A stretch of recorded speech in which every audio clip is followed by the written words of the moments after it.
Morning student, welcome back once again. और आज की क्लास में पॉलिटिकल साइंस का एक और इम्पॉर्टेंट टॉपिक हम डिस्कस करेंगे, कवर करेंगे। हमारे जो बीए के सेमेस्टर्स हैं या बीए एलएलबी के सेमेस्टर्स हैं उसके पॉइंट ऑफ व्यू से कि इस टॉपिक पर आप इस कॉन्सेप्ट को कैसे समझें, और सेकेंड थिंग कि इस पर अगर क्वेश्चन आता है तो आप इसका आंसर कैसे लिखेंगे, आपका अप्रोच क्या रहेगा। बाकी जो इसकी वेरियस डायमेंशंस हैं उनको भी हम इंक्लूड करेंगे। तो एक हॉलिस्टिक डिस्कशन होने वाला है। तो preamble of the Indian constitution को हॉलिस्टिकली समझने के लिए वीडियो के लास्ट तक ज़रूर बने रहना। और वीडियो को शुरू करने से पहले मेरी एक छोटी सी रिक्वेस्ट है कि अगर मेरे वीडियोस आपको ज़रा सा भी हेल्प कर रहे हों कॉन्सेप्ट को समझने में, टॉपिक को समझने में, और जो आपको हेल्प करेगा एग्जाम में मार्क्स बूस्ट करने के लिए, so please like share and subscribe my channel. Thanks a lot guys, thanks for watching. तो शुरू करते हैं हम अपनी वीडियो को। So preamble of the Indian constitution जो आपके सिलेबस का पार्ट है बीए में। सो आप देखेंगे कि जो इस पर क्वेश्चन आ जाएगा कि हो सकता है आ जाए कि शॉर्ट नोट लिखें प्रियम्बल ऑफ द कॉन्स्टिट्यूशन में, या प्रियम्बल का आपका इसके जो वेरियस की वर्ड्स हैं उनको एक्सप्लेन करिए, उससे आप क्या समझते हैं वो आ जाएगा, या ऑब्जेक्टिव ऑफ द प्रियम्बल क्या है, या अमेंडमेंट्स जो हुए हैं जो प्रियम्बल में हुआ है उसको लेकर क्वेश्चन आ सकता है। तो हम जो आज की वीडियो में डिस्कस करेंगे उसमें से हम क्या-क्या इंक्लूड करने वाले हैं, इसका एक ब्रीफ ओवरव्यू मैं आपको यहाँ पर दे दूँ। पहले हम डिस्कस करेंगे हिस्टोरिकल बैकग्राउंड को प्रियम्बल के, कि ये कब आया, क्यों आया, कौन लाया, ये सब चीज़ें। फिर ऑब्जेक्टिव क्या था हमारे इसका प्रियम्बल का, क्या एम्स एंड ऑब्जेक्टिव हैं। फिर वेरियस कीवर्ड्स जो इस पे प्रियम्बल में मेंशन है उनकी मीनिंग क्या है, उनकी फिलॉसफी क्या है। नेक्स्ट की प्रियम्बल का सिग्निफिकेंस क्या है, ये इतना इम्पोर्टेंट क्यों है। नेक्स्ट अमेंडमेंट्स जो हुए हैं इसमें उसको देखेंगे।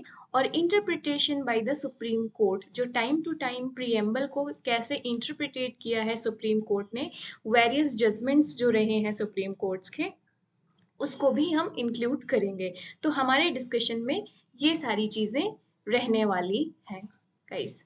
Okay, so let's move. पहले हम डिस्कस करते हैं कि preamble to the Indian constitution.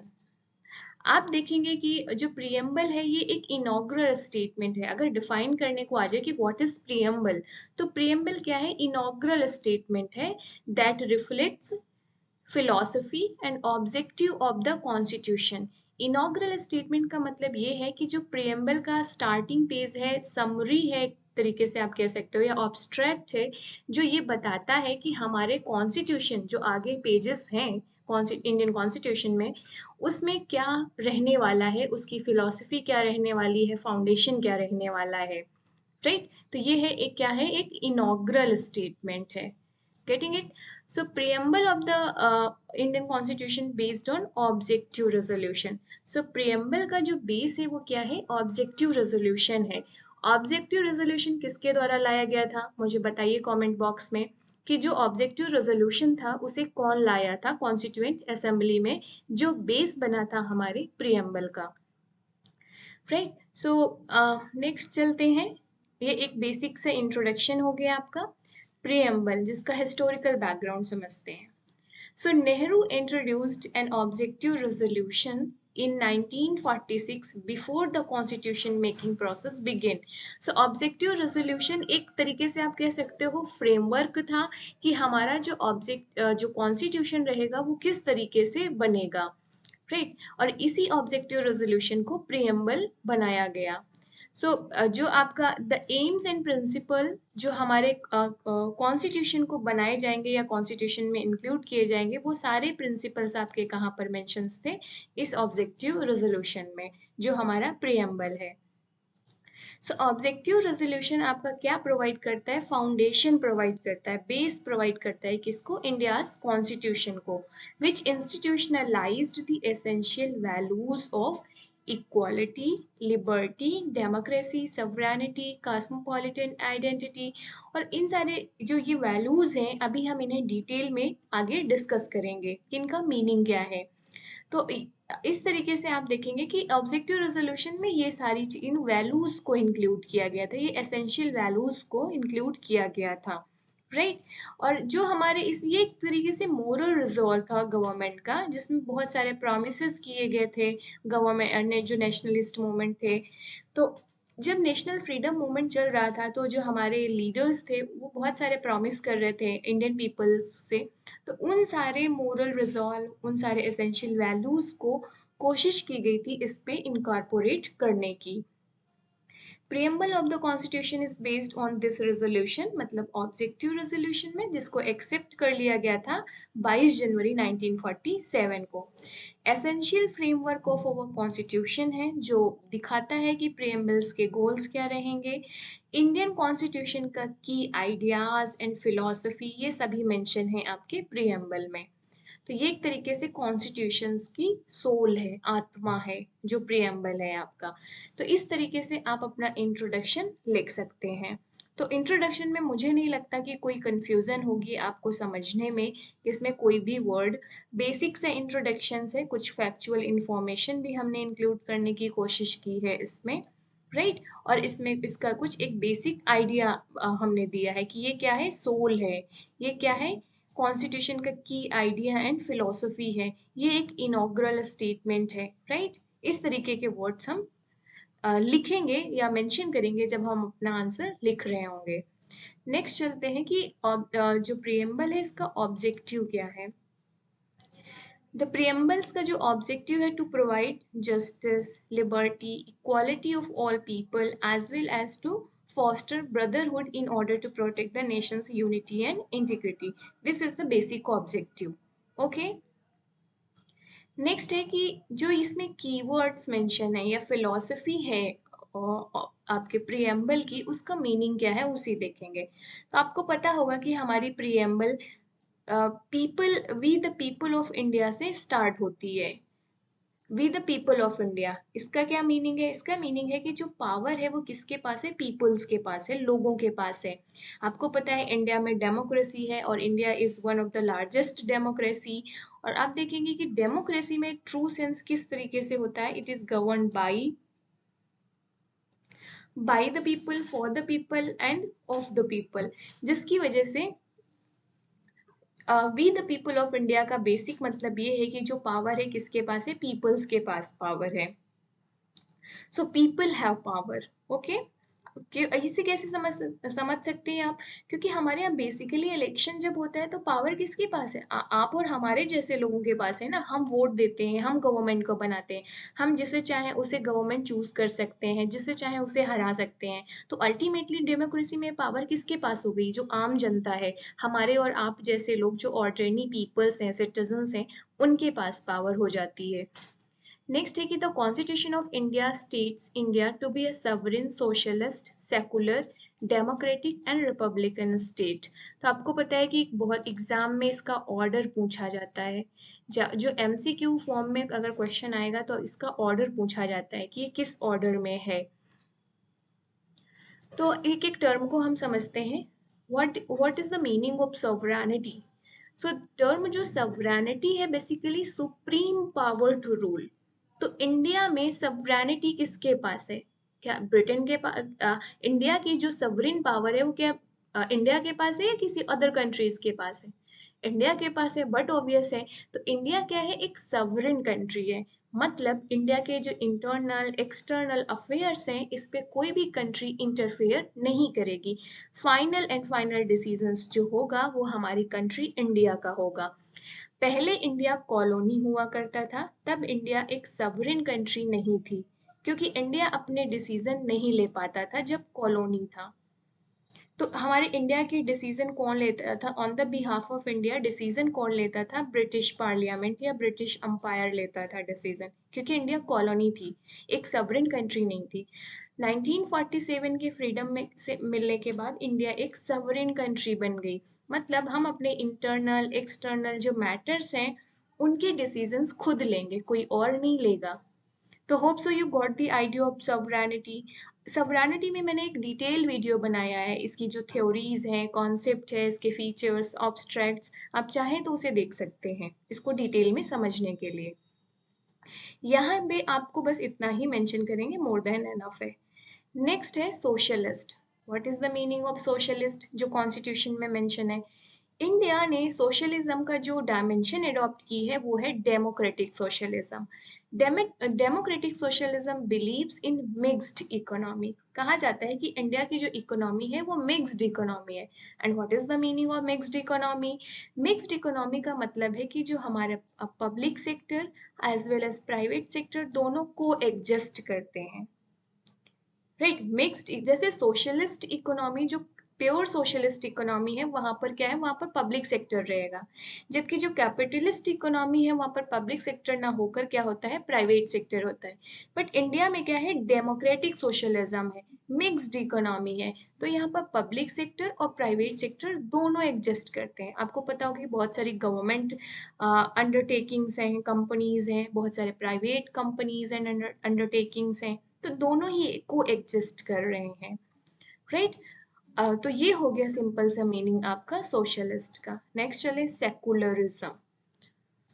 Secularism क्या मीनिंग है इसकी, what do you mean by secularism, जो हमारे प्रियम्बल में मेंशन है।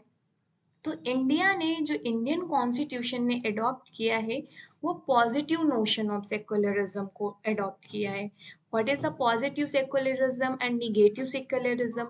जो वेस्टर्न कंट्रीज हैं वो निगेटिव नोशन ऑफ सेकुलरिज्म को सपोर्ट करती हैं। निगेटिव का ये मतलब है कि जो स्टेट और रिलीजन है वो कंप्लीट सेपरेट है। स्टेट का रिलीजन से कोई लेना देना नहीं है, ये पर्सनल डोमेन का हिस्सा है। राइट, रिलीजन, ये आपका negative notion of the secularism है। बट इंडिया में पॉजिटिव नोशन अडॉप्ट किया है। What is the positive notion? मतलब एक कंप्लीट सेपरेशन नहीं है स्टेट और रिलीजन के बीच में। क्योंकि हालांकि इंडिया में सेकुलरिज्म जो पॉजिटिव नोशन है, हमारा जो स्टेट है वो कोई पर्टिकुलर रिलीजन को सपोर्ट नहीं करता है। Equal status and support to all the religion, equal respect, equal status, equal support religion को मिला हुआ है। तो ये पॉजिटिव नोशन हो गया। Hope you got the idea. Negative notion क्या है? Complete separation of the state and religion, state का कोई लेना देना ही नहीं है, वो पर्सनल डोमेन का मैटर है। पॉजिटिव नोशन में रहता है कि सभी रिलीजन को equal status, equal support, equal respect मिली हुई है रिलीजन स्टेट की तरफ से। यहाँ पे कंप्लीट सेपरेशन नहीं है, ऐसा इक्वालिटी के बेसिस पे है ये। तो होप सो कि गॉट द आइडिया सेकुलरिज्म क्या है। Next, democratic. So Indian constitution establishes a representative parliamentary democracy. आपको पता है कि इंडिया में क्या है, पार्लियामेंट्री डेमोक्रेसी है, रिप्रेजेंटेटिव डेमोक्रेसी है। Right, in which what is parliamentary democracy? जहाँ पर जो एग्जीक्यूटिव होती है उसको अकाउंटेबल ठहराया होती है अपने सभी पॉलिसीज और डिसीजंस के लिए, किसके? In the front of legislature. हम कहते हैं ना कि जो हमारे यहाँ कैबिनेट होता है वो कलेक्टिवली रिस्पॉन्सिबल होता है लोकसभा के लिए के प्रति। तो ये हो गया democracy. So democratic nature of Indian polity is manifested through the, जो सभी को वोट करने का अधिकार मिला हुआ है एक पर्टिकुलर एज के बाद में। तो एज के या पीरियोडिक इलेक्शन है, या रूल ऑफ लॉ है, या जुडिशरी का इंडिपेंडेंस होना है, या absence of discrimination on the certain grounds, ये सारे क्या बनाते हैं, डेमोक्रेटिक बनाते हैं इंडिया को। Right, this is the democratic nature of Indian polity, these features जो यहाँ पर मेंशन है। तो ये हो गया आपका डेमोक्रेटिक का मतलब।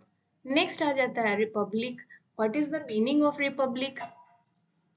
रिपब्लिक का जो हमारे प्रियम्बल में मेंशन है ये डिनोट करती है कि इंडिया का जो हेड ऑफ द स्टेट है, and who is the head of the state? President. And who is the head of the government? Head of the government is prime minister.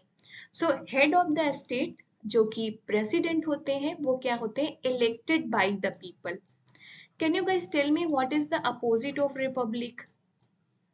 Opposite of the republic जो system है उसको क्या term use करते हैं, आप मुझे बताइएगा comment box में। सी, एक्टिव पार्टिसिपेशन करेंगे आप लेक्चर में तो आपके लिए भी अच्छा रहेगा, आप एक तरीके से अटेंटिव रहेंगे और आप एक हेल्दी पार्टिसिपेशन, जो आपका एक एक्टिव पार्टिसिपेशन डिस्कशन में ना आपको आपको आपके माइंड को शार्प बनाएगा। राइट, तो मुझे बताइए कि रिपब्लिक का जस्ट अपोजिट सिस्टम क्या होता है और वो किस कंट्री में एग्जिस्ट करता है। तो रिपब्लिक का मतलब है कि जो हेड ऑफ द स्टेट, जो प्रेसिडेंट है, वो लोगों के द्वारा चुने जाते हैं, elected by the people. Okay, next justice. Justice India में 3 टाइप का जस्टिस की बात की गई है प्रीएम्बल में। What is 3 type of justice? Social justice, economic justice and political justice. So all of which are guaranteed by various articles of the fundamental rights and directive principles. तो ये सारे rights हमारे कहाँ सिक्योर किए गए हैं? Fundamental rights में and directive principle of state policy में। नेक्स्ट एक टर्म है liberty. So what do you mean by liberty? Liberty का मतलब होता है absence of restrictions on individuals activities while also allowing for the development of individual personalities. Right? The preamble guarantees all the citizens of the freedom of thought, expression, belief, faith, worship. ये सब fundamental rights के part हैं, तो ये सब liberty का हिस्सा आ गया। नेक्स्ट है आपका इक्वालिटी। इक्वालिटी रिफर्स कि जो किसी को भी ना स्पेशल प्रिविलेजेस नहीं मिले हुए हैं, चाहे कोई पर्टिकुलर कास्ट हो, पर्टिकुलर ग्रुप हो, पर्टिकुलर सेक्शन हो, राइट? किसी को क्या है, स्पेशल प्रिविलेजेस नहीं मिले। इक्वालिटी का सिंपल सा मीनिंग होता है absence of privileges, special privileges, lack of special privileges. तो preamble guarantees equality of status, opportunities to all Indian citizens. 3 aspect of equality: civil पे आपकी equality, political equality and economic equality की बात की जाती है। तो ये हो गया इक्वालिटी। नेक्स्ट है fraternity. What do you mean by fraternity? Fraternity का मतलब आप ऐसे एक्सप्लेन कर सकते हो, फीलिंग्स ऑफ ब्रदरहुड। फ्रेटर्निटी क्या है? आपकी फीलिंग्स ऑफ ब्रदरहुड, भाईचारा का जो नारा होता है, भाईचारा की जो फीलिंग होती है, वो होता है fraternity. So by establishing a system of single citizenship, the constitution fosters sense of brotherhood. हम कहते हैं कि हम इंडियंस पहले हैं, कहते हैं कि वी आर इंडियन फर्स्ट, इसके बाद हम कोई भी कास्ट हो सकते हैं, कोई भी रिलीजन कम्युनिटी के हो सकते हैं, राइट? लेकिन पहले हम क्या हैं? इंडियन हैं। सो दिस सेंस, जो वी इंडियंस, ये जो हमारे सिंगल सिटीजनशिप से आया है, ये क्या है? ये फ्रेटर्निटी की भावना है, कि हम, ये फीलिंग ऑफ ब्रदरहुड की भावना है कि we are Indian first. So Article 51A of the fundamental duties state that the duty of every citizen of India to foster harmony, a spirit of shared brotherhood among all Indians, regardless of religious, linguistic, regional and sectional differences. So fraternity का मतलब feeling of brotherhood है, और यहाँ पर आपका absence रहेगा ये regardless of religious feelings, linguistic feeling, regional feeling, sectional differences, ये सब separate चीजें हैं। तो होप्स हो कि जो ये की वर्ड्स हैं आपके प्रीएम्बल में, उनकी फिलॉसफी और बेसिक मीनिंग आपको समझ आई होगी कि बेसिक मीनिंग क्या होती है। क्योंकि अगर प्रीएम्बल के बारे में आंसर आता है तो आपको ये कीवर्ड्स एक्सप्लेन करने पड़ेंगे आपको अपने आंसर में, अगर लॉन्ग आंसर में आता है तो। अगर शॉर्ट आंसर में आता है तो आपको ये मेंशन करने पड़ेंगे और एक लाइन में एक्सप्लेन करना पड़ेगा। लेकिन अगर लॉन्ग आंसर आता है तो डिटेल में एक्सप्लेन करना पड़ेगा। Is there any confusion? ये जो कीवर्ड्स एंड फिलोसफीज हैं, होप्स हो कि आपको एक रफ आइडिया लग गया होगा। नेक्स्ट है कि what is the significance. Significance क्या है आपका प्रीएम्बल का? क्यों ये इतनी इंपॉर्टेंट है, क्यों महत्वपूर्ण है ये? तो देखते हैं क्यों महत्वपूर्ण है। सो प्रीएम्बल ऑफ द कॉन्स्टिट्यूशन क्या एक्सप्रेस करती है? फंडामेंटल वैल्यूज एंड फिलॉसफी जो कॉन्स्टिट्यूशन पर मेंशन है, जिस पर कॉन्स्टिट्यूशन बेस्ड है, इसलिए इसका सिग्निफिकेंस इंपॉर्टेंट है, क्योंकि ये रिप्रेजेंट करता है आपकी fundamental values and philosophy of the constitution के।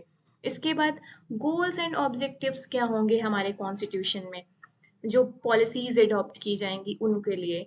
नेक्स्ट है इसकी जो इम्पोर्टेंस एंड यूजफुलनेस है, किस लिए? क्योंकि ये various decisions of the supreme court को में यूज किया जाता है। प्रीएम्बल क्या है? एक तरीके से आई ओपनिंग होती है, जब सुप्रीम कोर्ट कोई डिसीजंस ले रहे होते हैं तो ये इसको रिफर करते हैं।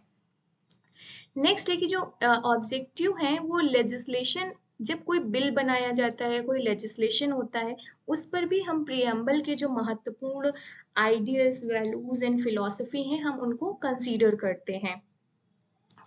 नेक्स्ट है कि आपका जो ये कई बार ये जो अंडरस्टैंडिंग पॉलिसी को अगर समझना है आपको, कोई लेजिस्लेटिव जो इंटेंट है उसको समझना है, तो आपको किसकी हेल्प लेनी पड़ती है? प्रियम्बल की हेल्प लेनी पड़ती है। इसके बाद से आप देखेंगे कि ये उन सारे चीज को एक्सप्रेस करता है, उन सारे आइडियाज को, उन सारे एस्पिरेशंस को, जब इंडिया कॉलोनी हुआ करता था, जिनकी हम डिमांड कर रहे थे। इक्वालिटी की डिमांड कर रहे थे, डेमोक्रेटिक रूल की डिमांड कर रहे थे, जस्टिस की डिमांड करते थे, राइट, इक्वल स्टेटस की डिमांड करते थे, सवरनिटी की डिमांड करते थे। तो ये सारे आइडियल्स एंड एस्पिरेशंस को रिफ्लेक्ट करता है प्रियम्बल। नेक्स्ट, जो सोर्स है पावर की, वो कहाँ पर है? पीपल ऑफ द इंडिया के पास है। Next, it declares the freedoms which the people of India intended to secure for all citizens, the basic type of government and polity which was to be established। मतलब किस तरीके की government को हमें establish करना है, किस तरीके की पावर है सिटीजन्स के पास, ये सारी चीजें हमें कहाँ से मिलती हैं? प्रियम्बल से इनकी आइडिया मिलते हैं। तो ये हो गया इसका सिग्निफिकेंस। ऐसे आप पॉइंट वाइज में लिख कर और इसे एक्सप्लेन कर सकते हैं आप।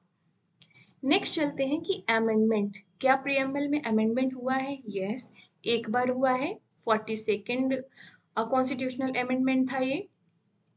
कब हुआ था? 1976 में। तो सिर्फ एक बार, पहली बार और आखिरी बार, अभी तक सिर्फ एक बार ही अमेंडमेंट हुआ है प्रियम्बल में, वो था 42nd कॉन्स्टिट्यूशनल अमेंडमेंट, और ये हुआ था 1976 में। अब इसमें क्या चेंजेस किए गए थे, ये जानने की कोशिश करते हैं। कि इसमें 3 टर्म्स को ऐड किया गया था। What were these terms? Socialist, secular and integrity, ये ऐड किए गए थे, ये तीनों टर्म। एमसीक्यू में पूछा जाता है गाइस, चाहे वो यूजीसी नेट में हो, चाहे एमए एंट्रेंस एग्जाम में हो, ये क्वेश्चन हमेशा पूछा जाता है कि जो 42nd अमेंडमेंट से कौन से 3 वर्ड को इंक्लूड किया गया था। तो सोशलिस्ट, सेकुलर एंड इंटीग्रिटी, इनके मीनिंग्स ऑलरेडी हमने ऊपर समझ ली है। तो इसमें आपको ये डेट, 42nd अमेंडमेंट और ये तीनों वर्ड याद रखने हैं। नेक्स्ट, कि interpretation by the supreme court, supreme court ने कॉन्स्टिट्यूशन जो प्रियम्बल है उसको कैसे इंटरप्रिटेट किया है, ये समझते हैं। तो 3 इंपॉर्टेंट केस हैं इसमें।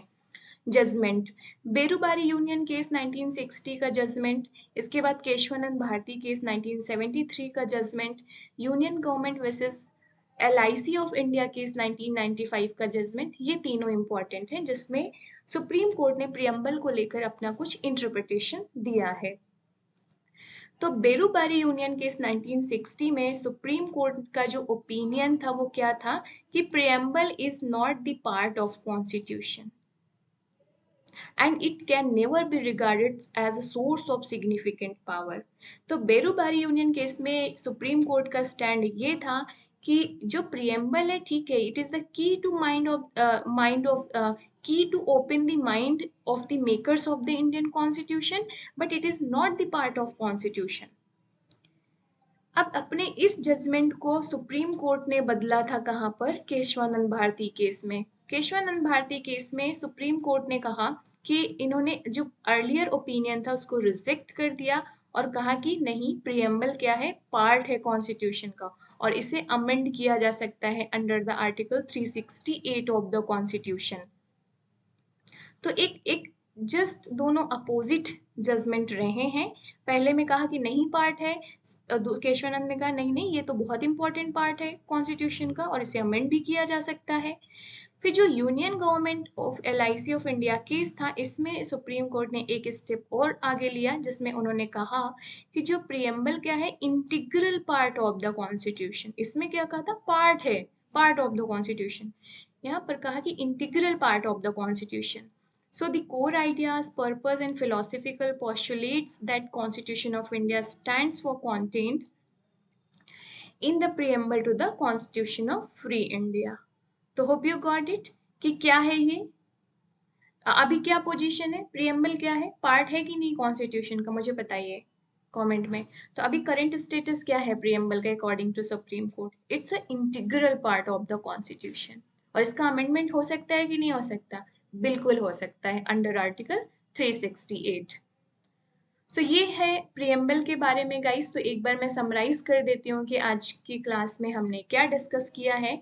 सो हमने डिस्कस किया है historical background, objective of the preamble, keywords और फिलॉसफी जो है उनकी मीनिंग्स को समझा है, सिग्निफिकेंस क्या है प्रियम्बल का, अमेंडमेंट को हमने देखा और interpretation of the supreme court को हमने देखा। तो आज की वीडियो में इतना ही गाइस। मुझे कमेंट करके ज़रूर बताना कि आपको आज का वीडियो कैसे लगा और आपको ये समझ में आया कि नहीं कॉन्सेप्ट। और इस तरीके का मतलब इस तरीके से आपको जो देने का मेरा एक ही एम है कि आप अपना आंसर राइटिंग का जो स्टाइल है, आंसर राइटिंग का जो एरिया है उसे भी स्ट्रॉन्ग करो। क्योंकि मैटर ये नहीं करता कि आपको कॉन्सेप्ट कितना अच्छा आता है या कितने अच्छे से आप समझते हैं। मैटर ये करता है कि एग्जाम हॉल में अपनी आंसर शीट पे आप क्या लिखते हैं ड्यूरिंग द एग्जाम। ये ज़्यादा मैटर करता है, क्योंकि एग्जामिनर जो इवैल्यूएट कर रहा होगा आपकी कॉपी, वो ये नहीं देखेगा कि आपके दिमाग में कितनी क्लैरिटी है, आपको आइडिया कितना क्लियर है या कॉन्सेप्ट कितना क्लियर है। वो तो ये चेक करेंगे ना कि आपने कॉपी में क्या लिखा है, उसके बेसिस पे आपको नंबर मिलेंगे। तो कॉन्सेप्ट को समझने के साथ साथ ही आपको आंसर राइटिंग प्रैक्टिस भी सीखनी होगी, जिससे कि आप अपने एग्जाम में सेमेस्टर्स में अच्छे मार्क्स ला सकें। Okay, so thanks for watching. Once again I would like to request कि अगर आपको मेरी वीडियोस पसंद आ रहे हैं तो please like share and subscribe my channel. Thanks for watching guys, see you in the next video. तब तक के लिए bye bye, take care and keep learning, keep exploring.